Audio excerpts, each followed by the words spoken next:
So what oppresses and scares us it is our own thoughts, obviously. What overwhelms people when they are about to leave friends, family, old haunts, and their accustomed way of life?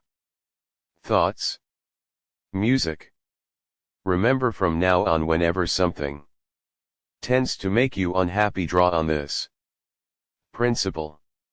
This is no misfortune, but bearing with it bravely is a blessing. Music. We are at the mercy of whoever wields authority over the things we either desire or detest. If you would be free, then do not wish to have or avoid things that other people control, because then you must serve as their slave. Music. Keep the prospect of death, exile, in all such apparent tragedies before you every day, especially death, and you will never have an abject thought or desire anything to access music. The gods do not exist, and even if they exist, they do not trouble themselves about people, and we have nothing in common with them. The piety and devotion to the gods that the majority of people invoke is a lie devised by swindlers and con men, and if you can believe it, by legislators to keep criminals in line by putting the fear of God into them. Music. There is no shame in making an honest effort. People with a strong physical constitution can tolerate extremes of hot and cold. People of strong mental health can handle anger, grief, joy, and the other emotions.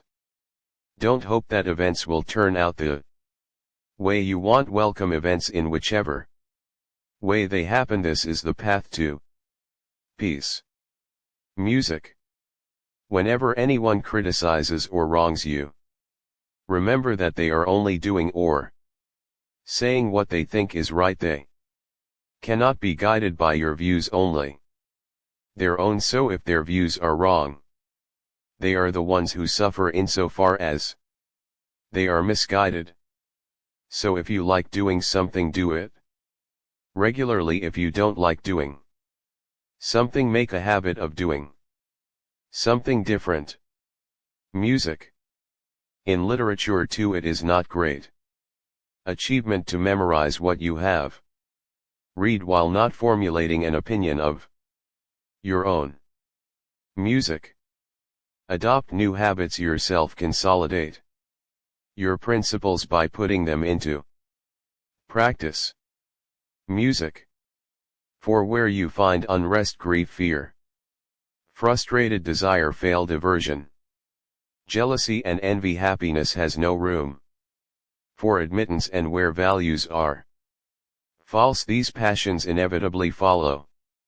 Free is the person who lives as he wishes and cannot be coerced, impeded, or compelled, whose impulses cannot be thwarted, who always gets what he desires and never has to experience what he would rather avoid. Freedom is not archived by satisfying desire, but by eliminating it. Music.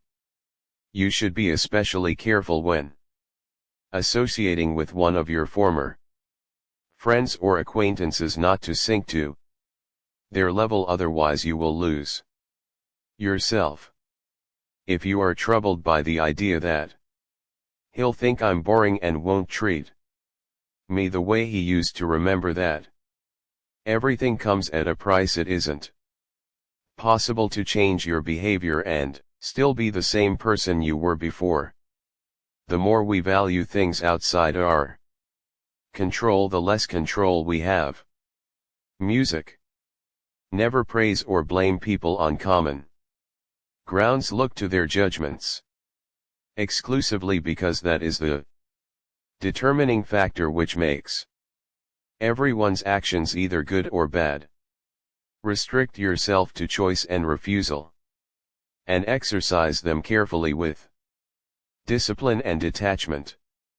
Music. Don't put your purpose in one place. and expect to see progress made somewhere else. Music.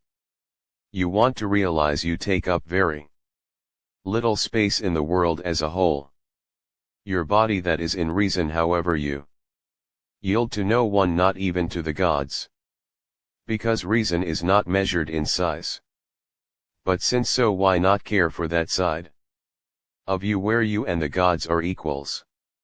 That is the way things are weighed and disagreements settled when standards are established. Philosophy aims to test and set such standards, and the wise man is advised to make use of their findings right way.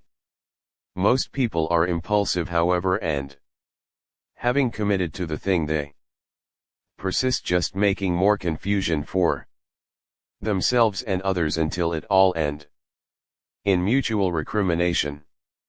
He wants what he cannot have and does not want what he can't refuse and isn't aware of it. He doesn't know the difference between his own possessions and others, because if he did, he would never be thwarted of disappointed or nervous. We aren't filled with fear except by things that are bad and not by them, either, as long as it is in our power to avoid them. Don't concern yourself with other people's business. It's his problem if he receives you badly and you cannot suffer for another person's fault. So don't worry about the behavior of other foreign